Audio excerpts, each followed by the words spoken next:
இறைவன் படைத்த தண்ணீரை கொதிக்க வைத்தால் அதனுடைய பாய்லிங் பாயிண்ட் 100 டிகிரி செல்சியஸ். தண்ணீருடைய பாய்லிங் பாயிண்ட் 100 டிகிரி செல்சியஸ் என்றால் எல்லா இடங்களிலும், எல்லா நேரத்திலும், எல்லா காலங்களிலும் கான்ஸ்டண்ட்டாக தான் இருக்கும்.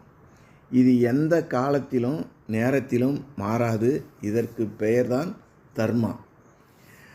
இதை யாராலும் மாற்ற முடியாது. இறைவன் படைத்த தண்ணீருடைய பாய்லிங் பாயிண்ட் 100 டிகிரி செல்சியஸ். எல்லா இடங்களிலும், எல்லா காலங்களிலும், எல்லா நேரத்திலும் மாறாமல் இருப்பது போல எல்லாம் வல்ல இறைவன் எல்லா இடங்களிலும், எல்லா நேரங்களிலும், எல்லா காலங்களிலும் ஒரே தன்மையுடன் இருப்பான். எந்த தண்ணி என் தாகத்தை தீர்க்கும்? எந்த கடவுள் என் வருத்தத்தை போக்கும்? மெக்கா, செருசலம், திருவண்ணாமலை, இங்கு எங்கு சிவன் இருப்பார்? திருவண்ணாமலையில் தான் சிவன் இருப்பார்னு நீங்கள் சொல்லுவீங்க. மலேசியா முருகன், திருச்செந்தூர் முருகன், மருதமலை முருகன், இங்கு எங்கு முருகன் இருப்பார்? 3 ஊரில் உள்ள கோயில்களில் இருப்பார். 2 மனிதர் சேர்ந்தபோது எண்ணம் வேறாகும். எத்தனை கோயில் இருந்தபோதும் இறைவன் ஒன்றாகும். தண்ணீரை ஒவ்வொரு மொழியிலும், ஒவ்வொரு நாட்டிலும் ஒவ்வொரு பெயரில் சொல்கிறாங்க. தெலுங்கில் நீலுன்னு சொல்லுவாங்க, ஹிந்தியில் பாணின்னு சொல்லுவாங்க, தமிழில் தண்ணின்னு சொல்லுவாங்க, ஆங்கிலத்தில் வாட்டர்னு சொல்லுவாங்க. தமிழ்நாட்டுக்கு சென்றால் தண்ணீர் என்கிறார்கள், மெக்காவுக்கு சென்றால் பாணி என்கிறார்கள், செருசலத்துக்கு போனோம்னா வாட்டர் என்கிறார்கள். எனக்கு தண்ணி வேணும். எங்கு செல்ல வேண்டும்? எங்கு சென்றாலும் தண்ணீர் கிடைக்கும். மலேசியா முருகன், திருச்செந்தூர் முருகன், மருதமலை முருகன், எனக்கு 3 ஊரிலும் உள்ள முருகனை பிடிக்கும். இந்த 3 ஊர்களில் உள்ள கோயில்களிலுமே இருப்பது முருகன்தான். நான் எந்த கோயிலில் உள்ள முருகனை கும்பிட வேண்டும்? எந்த கோயிலிலும் கும்பிடலாம். ஆலயம் என்பது நமக்கு நான் கற்றுக்கொள்ளக்கூடிய ஒரு இடம்.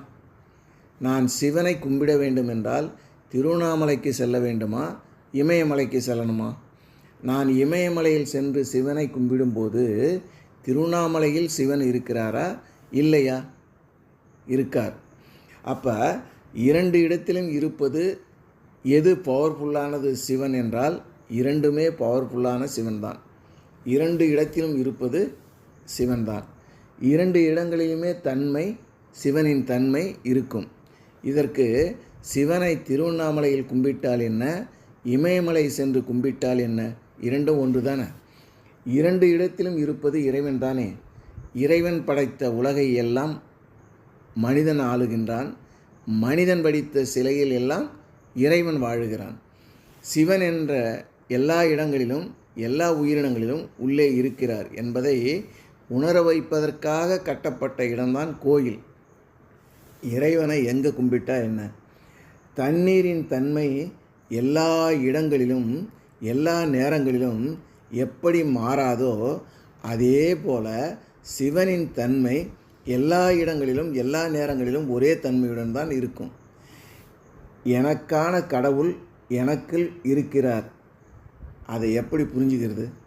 ஊரெல்லாம் தண்ணி இருக்குது, ஆனால் எந்த தண்ணி என் தாகத்தை தீர்க்கும்? என் தொண்டையில் பட்ட தண்ணி மட்டும்தான் என் தாகத்தை தீர்க்கும்.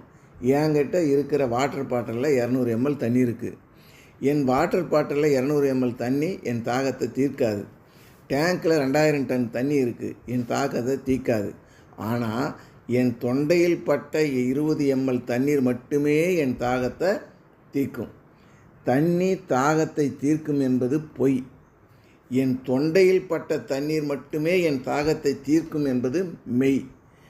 உலகமெல்லாம் இறைவன் இருந்தாலும் உனக்குள் இருக்கும் இறைவன் மட்டுமே உன் வருத்தத்தை போக்கும். உள்ளம் சொல்வதை உதடு சொல்லாமல் உண்மை பிறப்பதில்லை. உள்ளிருந்தே நீ அருள் செய்யாமல் ஒன்றும் நடப்பதில்லை. இன்பம் வரினும் துன்பம் வரினும் எக்காலத்தும் இறையருளையே வேண்டி இன்பத்தில் மூழ்கி தன்னை இழக்காமல் துன்பத்தில் வருத்தமுறாமல் திட சித்தத்துடன் எல்லாம் அவன் செயல் எனும் ஏகாக்கிர சித்தத்துடன் தியான நிலையிலேயே வாழ பழகிக்கொள்ள வேண்டும். இசையால் அவனை இறங்க வைப்பது மனிதன் குணமாகும். இசையில் மயங்கி இறங்கி வருவது இறைவனின் குணமாகும்.